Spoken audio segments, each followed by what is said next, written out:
அதாவது ஒரு பாடல் ஒன்று இருக்கும், குறை ஒன்றும் இல்லை கோவிந்தா அப்படின்னுட்டு.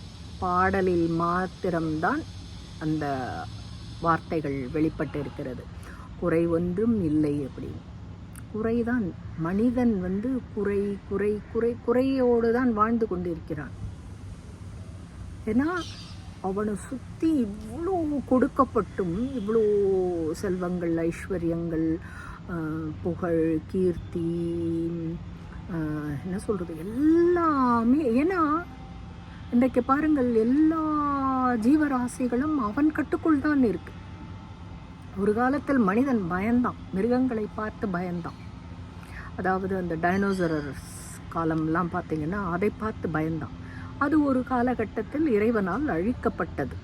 எரிகல் விழுந்து அதோடு மாற்றம் நிகழ்ந்து மனிதன் அதை தாக்குவதற்கான பொறிகளை கண்டுபிடித்தான், கருவிகளை கண்டுபிடித்தான். மனிதன் எப்படி வேறுபடுகிறான் என்றால், விலங்குகளிலிருந்து கருவிகள் கண்டுபிடிப்பதால் அவன் தன்னை ஒரு சுப்ரீம், அதாவது தன்னை மேம்படுத்தி கொண்டான். அதாவது கிட்டே நெருங்க முடியாத ஒன்றை கூட தூரத்தில் இருந்து கருவிகளால் தாக்கி அதை அழித்தான்.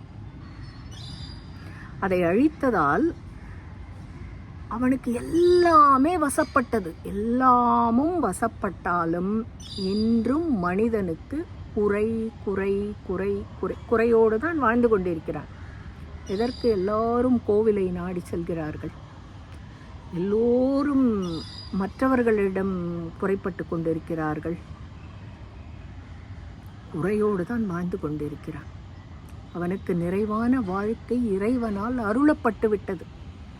ஆனால் இன்றும் அந்த குறையோடு அவன் வாழ்ந்து கொண்டிருக்கிறான். பாடலில் மாத்திரம்தான் குறை ஒன்றும் இல்லை கோவிந்தா என்று இருக்கிறது.